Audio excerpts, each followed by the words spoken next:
What's going on, people? We are Tottenham TV back here for another match preview for the big top four clash at Villa Park. Villa sitting fourth, Spurs sitting fifth. 5 points is the gap. Spurs do have a game in hand, though, albeit it is at Stamford Bridge. How you feeling coming into this one, Sim? Look, it's a massive game.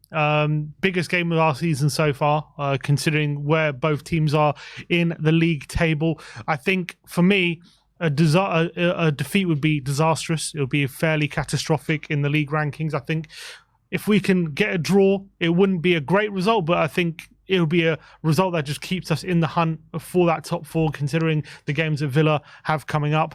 And a win would be marvellous. So I think a lot is riding on this game. I think Aston Villa, obviously, for a lot of this season, have been very, very good at Villa Park, but there have been some recent hiccups in recent weeks at home, so they're definitely not infallible recently. I definitely go into this game with the feeling that if they play how they've been playing recently at home, we can definitely go there and get a result for sure. But Villa will be feeling the same about us. They'll be probably feeling how we've been playing recently. They've got nothing to fear with us coming to Villa Park, where they've beaten Man City and Arsenal, in December. So they're going to be coming into this game with no fear as well. I think it's set to be a game where both teams really believing they can win, and I think a draw doesn't really help either team in a way. So I feel like both teams won't want to draw in this game. But you were saying before the game a couple of days ago that you would take a draw. I would take a draw, but I don't think the team will. I don't think Spurs will. Oh, yeah. I think Spurs are going to go for the win. We know how Ange likes to do things, and we know at the end of the day, we are 5 points behind, and I don't think Spurs will want that to continue. And if any chance to cut the gap will be beneficial. So I do think Tottenham, if, for example, going to the last 10 minutes, if the game's at 1-1, I don't think we settle for the draw. I think we go for the win. But if you're asking me now, would I take a draw, given the fact how disastrous defeat would be? I probably would. There's a couple of storylines in the build-up to this game. Obviously, it's the top four race, massive clash in that. But then if you cast your mind back to the game earlier on this season when Aston Villa did beat us at the Tottenham Hotspur Stadium, there's a story about Bentancur and Matty Cash. There's been a lot made out of the Romero death stare to Matty Cash. And also in that game, we could have been 3-4-0 up in the first 20 minutes, 30 minutes, and Villa came back and beat us, which probably we deserved to win that game. So there is a lot of storylines kind of coming into this game. I do think we owe them a bit of a beating. We haven't beaten them in a while. I think it's 3 games in a row since we have beaten Aston Villa. But before we get into the head-to-heads and stuff like that, let's look at the form of the two teams coming into it. You mentioned Villa's home form haven't been as great as earlier on the season when they went a number of games. How many games was it in a row? I think they won 17 over 12 months or something. Over 12 months, which was a ridiculous record. And as you say, actually kind of ended after they beat Man City and Arsenal in consecutive games, funnily enough. And the next game after that, they drew at home to Sheffield United. So that was kind of the peak of their home form at that point. That Man City game was something like I've never seen before. I don't think I've ever seen a team dominate Man City from start to finish like Aston Villa did that day, but they haven't been able to replicate that kind of performance ever since then. The performances at Villa Park since then, or since the Arsenal game, haven't been great. I mean, they've won, I think, once or twice in their last 6 games at Villa Park. What do you think that's down to? Is it purely just down to injuries? No, I don't think it's purely just down to injuries. I think part of it is obvious, of course, but I do think there was a general overperformance in Aston Villa in those 12 months. I think it was going to be very, very difficult to keep that up over a sustained period of time, especially after you get those headline wins against Man City and against Arsenal. People are going to take you a lot more seriously at Villa Park, and that's what we saw. I do think in some games they were unlucky, like I thought the Sheffield United game at home, they were very unlucky in that game. But I think the high line was maybe found out a tad. People came with plans to kind of stop it, and that was, was getting found out a bit. And I think Aston Villa rely very much on playing very intensely, and as well, they started to fall behind in a few games. That Chelsea game, the Newcastle game, the Man United game, and I feel like they're not as good when falling behind. They're better when taking the lead, albeit they have given away a few leads as well, but I do think they're better when they're scoring the first goal. So I feel like with Aston Villa, there's a combination of issues that led to their home form not being as good as it has been previously. But I do feel like they're going to be well up for this game. They know how important it is. I feel like in recent weeks, maybe they've been going on a good cushion in that top four, maybe even chasing and stuff like that. But this game is so imperative. And I feel like as well, Unai Emery's team selection on Thursday was maybe an inkling that he's actually prioritising this game on Sunday. Yeah, which was a surprise to all of us because we were coming into this game thinking, all right, they've got European football sandwiched, Tottenham in between two European games, two big European games against Ajax. And history tells us that Unai Emery usually prioritises the cup competitions or the European competitions. But in actual fact, it seems to be the opposite this week with him prioritising this Tottenham game over the European games. Pau Torres came back yesterday, and this bad form that they have had at home does kind of coincide with Pau Torres's absence from the team, doesn't it? Yeah, and he's been absolutely brilliant for them at left centre back. He's a player obviously Tottenham have been looking at very closely for the last couple of years and heavily linked with, and a player that I think in general we were quite positive about the prospect of bringing him in. Obviously they got him for 40 million at the end of the day, something like that. A pretty good price for a player who Unai Emery knew well from his days at Villarreal. Obviously he was imperative to Villarreal's run to that Champions League semi-final a couple of years ago, where I thought he was absolutely brilliant in that run. And I think he had a little sticky start to life in the Premier League. Yeah. I remember he made his debut in that 5-1 defeat to Newcastle first day of the season, but has learned from that, I feel, and has really gone from strength to strength, and has actually become that centre-back we all thought would really improve Tottenham when we were linked with him. That ball-playing centre-back with incredible ability and composure on the ball to pick out passes. And also he's proven not to have been this slow liability in that high line, which they've been playing with regularity this season. He's not really been exposed. And that was one of the big things that a lot of Spurs fans were worried about the prospect of signing him. Oh, is he too slow for the Premier League? Will he be caught out over the top? Well, he hasn't been for Aston Villa, and I think he's proven to be one of the signings of the season for them, and for a brilliant price as well. So it's no surprise when you replace him and your replacement is Longley, there's a big drop off there. And you look at that massive run that they had at home. Like we said, it has been a drop off. Newcastle at home, no Pau Torres, they lose the game 3-1. Chelsea at home, no Pau Torres, they lose the game 3-1. Manchester United at home, no Pau Torres, they lose the game 2-1. And then Aston Villa. He played the first 45 minutes. Aston Villa were brilliant in that first 45 minutes. You mean Forest? Sorry, Forest, yeah. They played Forest. First 45 minutes, they were absolutely brilliant. And then second half, he goes off because I think he only planned to play 45 minutes that game. And they had a massive drop-off. Mm-hmm. So I think he's absolutely vital and key to the way they play. He got 45 minutes on Thursday night against Ajax. So I think that's probably in line with him starting this game. Yeah, for sure. And considering Emery said he planned to take him off at half-time. So that shows me that Emery has definitely been managing him, and I think it's all in. I think he knows how crucial this game is, and I think he's been managing him over the last few weeks in line, so you can have him for 90 minutes in this game on Sunday. And that's a big boost for Aston Villa if he's going to do that. And as well, it looks like he's been trialling a few things recently in terms of formation, player selection. On Thursday, he played Ezri Konsa at right back, and in a view of like making it kind of a hybrid back three system. Are we going to see that going forward? Maybe on Sunday, he's seen that Tottenham have struggled on recent occasions against teams in a back three. Is he going to experiment with that as well? So definitely a lot of things to consider going into Sunday, but also a lot of things to be positive about as well from Tottenham's point of view. Yeah, let's look at the head-to-head between the two clubs. Last 3 games have been shocking. We've lost 3 in a row against them. But before that, we hadn't lost at Villa Park since 2008. Yes, they had been in the Championship once or twice, I think, in that time. But from a team that we have had such a good record against, these last 3 games have been a bit shocking, haven't they? Well, last game we should have won. We all know that. Last season, obviously they did double over us. The one at the Lane, I remember, was a really poor performance. I remember Lloris Howler gave them the first goal. Under Mason, wasn't it? The one in May was. The one in May was. The one in January was under Conte. The one in May, I remember we actually played quite well when we were unlucky to lose as well, but we were 2-0 down and we kind of mounted a comeback too little too late. But I think Villa have definitely had the upper hand in recent weeks. But it's interesting. I think the stats read they've won 4 of the last 6 games against us, but before that they had only won 1 game in 17, which is a bit ridiculous. So I think the history of this fixture is Tottenham had the upper hand massively.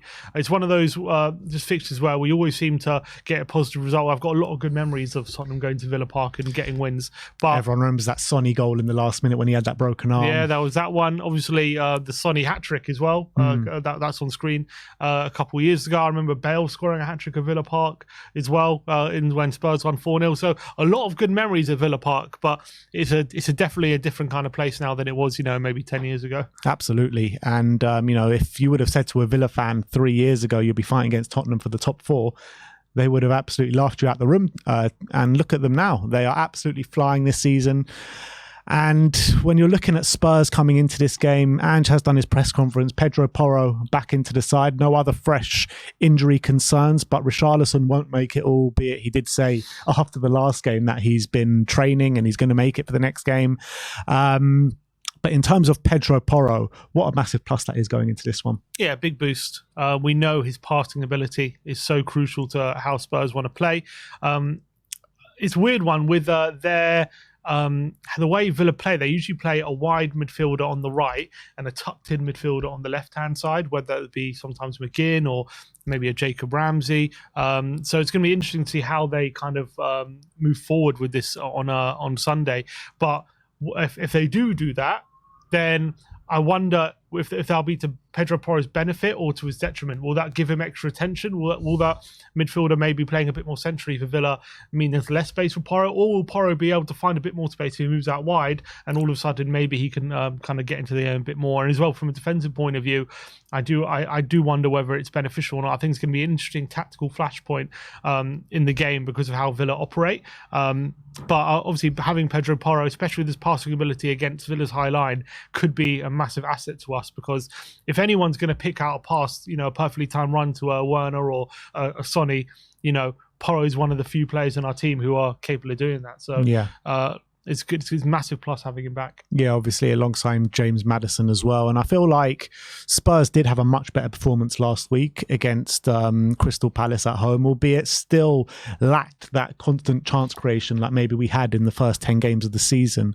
What can we do to maybe get back to that? And maybe is Villa potentially a good test for that with potentially their high line? Or do you feel like Unai Emery will have a plan for Tottenham this weekend and not push that line up so high? I'm sure he'll have a plan, but I don't think the plan will be to retreat. I think he's going to go and try and win the game. He's going to try and put it on us. And I think he'll probably try and do what they did to Man City, back in December, which was ultra aggressive. Yeah. There was so much energy. I've never seen such a relentless team in my life in that game.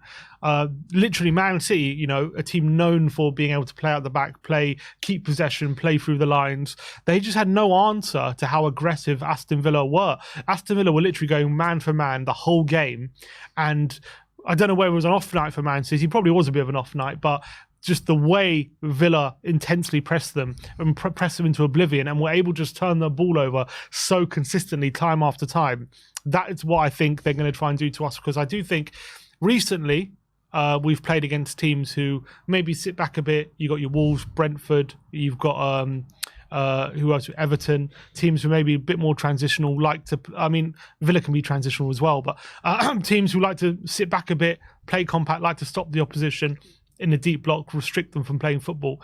I think Villa are going to they're going to throw a bit more risk to the game because they're at home. They know what they're capable of at home. So I don't think they're going to have a plan to kind of change the way they're attacking, but I do think they're going to be ultra aggressive, and I do think there will be some risk. But knowing Unai Emery, he might have a trick or two up his sleeve in terms of maybe a tactical switch or a change going into this game. I think if he's smart, he does drop the line a bit deeper, because I think if you just don't give Sonny that space, then I think that's one massive attack in our armoury being restricted. And that's something we nearly took advantage of really well in the game at Villa, the Tottenham Stadium last time out. The amount of times we exploited that high line was so many. They're just lucky that on a couple of things, one, that our finishing was completely off, and as well that Sonny on 3 occasions was millimeters offside when he had his shooting boots on. So is that sustainable? in this game, if we create the same level of chances, I don't know. Yeah, and I do kind of feel like this game will be like a bit of a basketball match at times, where there'll be crazy amounts of chance at both ends. And with us having Sonny, them having Watkins, you've got two of the star strikers in the Premier League going head to head this weekend.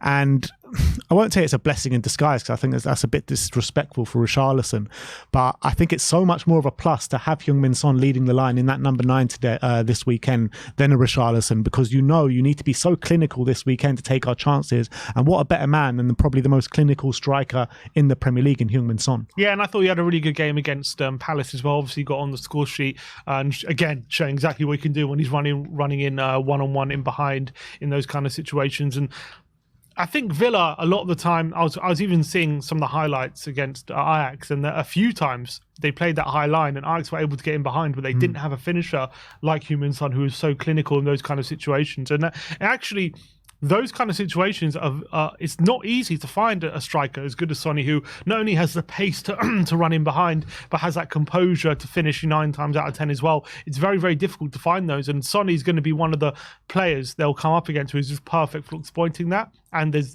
not that many strikers in the league who are. I mean, you could also argue Haaland is one of them, and they were able to keep him quiet, so they'll feel confident they will be able to keep Sonny quiet as well. But it's about engineering the opportunities to play him in on goal, and that's what they restricted Man City from doing in their game. We've just got to make sure that we don't get bullied in this game. So if we get bullied and we don't, if then they don't allow us to kind of play our football, and they're going to be very intense in their pressing, it's going to be very easy to engineer those opportunities. Very hard, to engineer those opportunities. And that's what we got to prevent. We got to make sure we match their aggression and match their intensity off the ball. And if we do that and we get a foothold in the game, there will be openings for us. And in terms of Ollie Watkins, what a season he's having. I think it's 26 goal contributions this year, 16 goals, 10 assists, I think is the numbers. How the hell do we keep him quiet over the weekend? Because you got him and the link-up he has with Leon Bailey as well, which I think is nothing short of spectacular this season. Leon Bailey's just come on leaps and bounds to what he showed last season. And Ollie Watkins got that aerial threat, and we don't particularly have the centre-backs that can maybe be as good as him in the air. Yeah, and that's what gives Watkins so many advantages. Actually, you look at the game at the Tottenham Stadium, he was hurting us in so many different ways. I remember he scored a header which was ruled out for offside just after we went and took the lead, and so he has that kind of aerial threat, but he also has that running in behind threat, which is how he got the winner of the game at the Tottenham Stadium. And again, you saw that at Luton, a perfect example. First goal was a header, and the second goal he ran in behind and caught the opposition off guard and was able to finish so coolly. So that is what's making Watkins so effective. But then not only do you have those kind of two threats which he has, which is running in behind and his aerial ability, but his hold-up play is also exceptional, which is why he has 10 assists this season. He has got brilliant hold-up play, and he's actually really good when he makes these runs out wide and does his cutbacks into the penalty box. He is so difficult to deal with, and I do envisage Tottenham having difficulty dealing with him if we allow Villa to get supply to him. If we allow Villa time on the ball and allow them passes to pick out Watkins, whether it be running in behind, whether it be crosses out wide, whether it be when he peels out wide and they find that space in behind the inverted fullback, it's going to be so difficult to stop him. And at the end of the day, how very few teams have been able to stop him this season. That's how good he's been. Yeah. So I wouldn't be surprised if Watkins does get some joy against us. But I think the goal would be just restricting the amount of times they get the ball to him. I don't think the goal can be never allow the ball to Watkins, because obviously they were going to try and do that, but it's not possible because they'll get the ball to him a few times. But as long as we can restrict him to 1 or 2 opportunities rather than the opportunities we've been giving to strikers in recent weeks, that would be how we can kind of just restrict Villa as much as possible. But he's an absolute handful. And some people are saying shouts for Player of the Year. Yeah, and he's definitely within the running, that's for sure, 100%. A player that we know very well, Clement Longley, returning against Spurs this weekend at Villa Park. Do you feel like he's a player that we can really target this weekend? Yeah, I hope so. I think Sonny will know him well, obviously having played with him, and I think he's definitely, I look at that back line, it depends if he starts. Obviously, in midweek against Ajax, they played Concert right back, they played Longley and Pau Torres with, I think it was Moreno or Digne on the left. And we were just talking to Dan Bardell off which a video will be out later, and he was saying how it's kind of a hybrid. On the ball, they were moved into a back three, so Longley played in the central centre back role with Powell Torres on the left and Conte on the right, and then and then off the ball, it went to a back four with Conte moving right back, and then Longley moving right centre back. If they do have that, I just know how Sonny likes to play.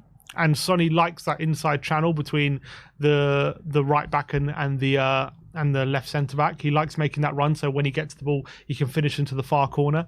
And if Longley's going to be playing at right centre back when they're off the ball, and we can get a quick transition, I think that area there is definitely something Sonny can be getting joy out of. I think that's definitely something he'll be targeting.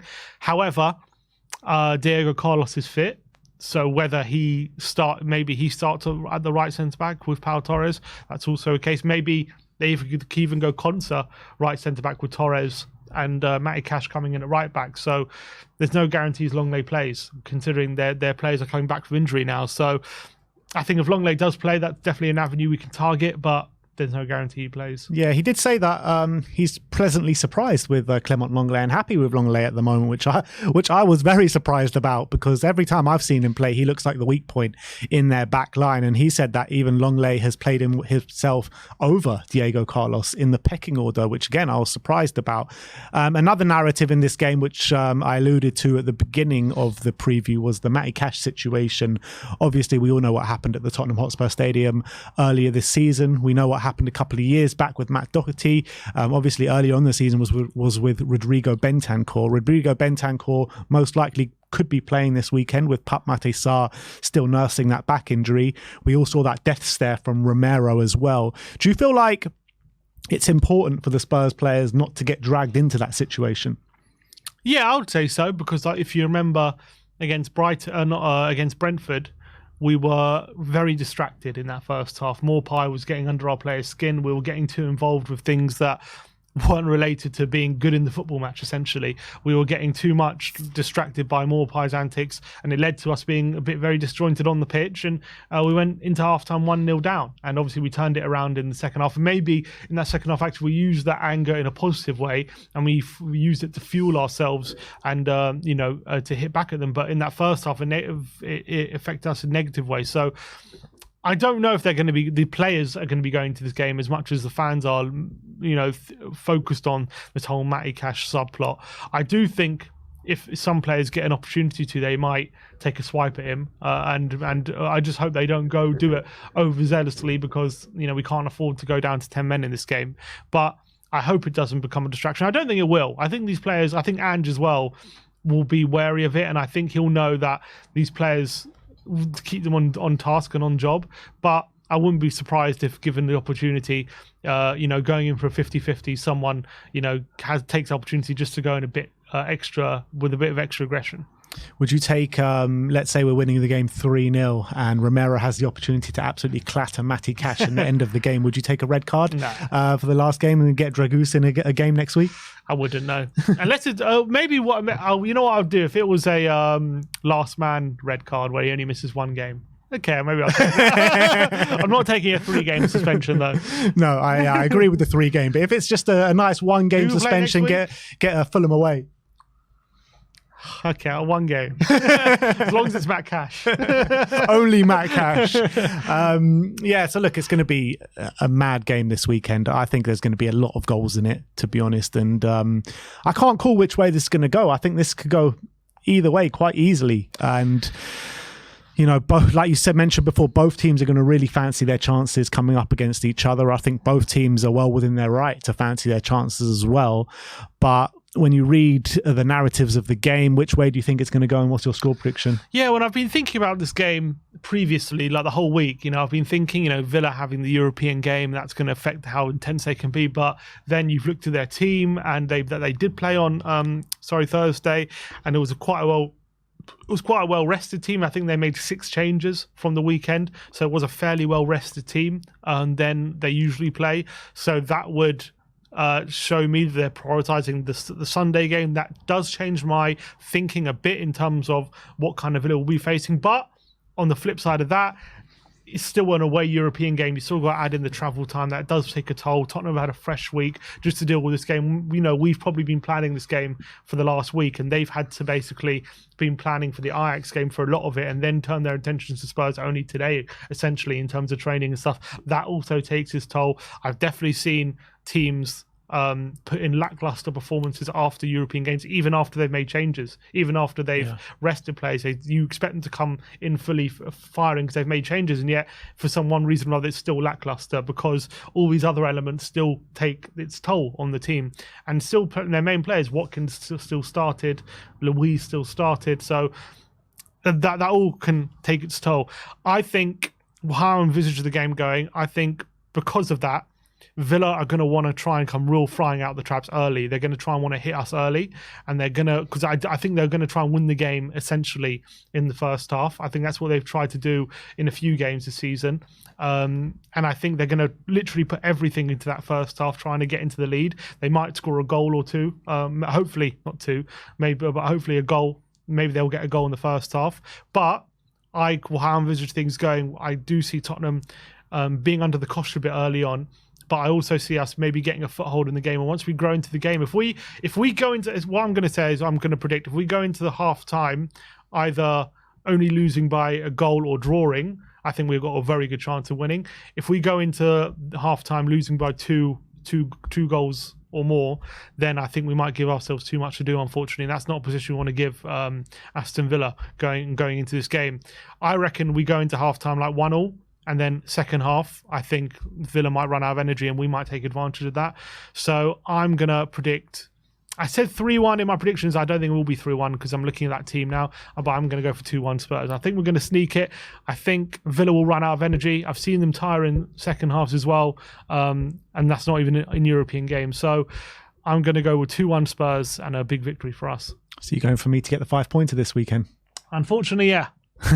Yeah, I think there's going to be more goals in it, to be honest. I'm looking at this game and I think the narrative of the Son v Watkins situation, the high lines that both teams play, I think there's going to be so many chances at both ends. I really hope Spurs are the team that come out firing from off the traps this weekend, because we haven't seen that in such a long time with Spurs, and in such a big game I think it's important and imperative that we start the game strong. But I do kind of agree with you. I think Villa are the ones that are going to start the game stronger. I do think we're going to probably go 1-0 down in the game.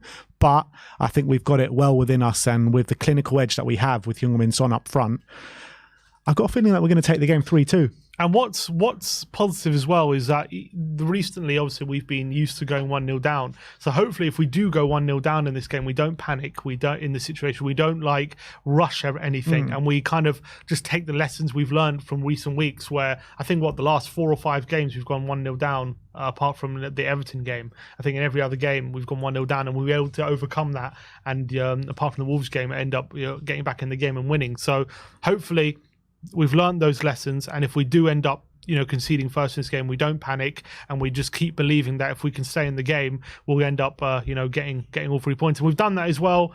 We did it at the Emirates. We went behind and stayed calm, got points. We did it at the Etihad, I remember. I think we went behind in the first half 2-1, end up getting a point there. So I do believe we'll go 1-0 down, but I believe we'll turn it around.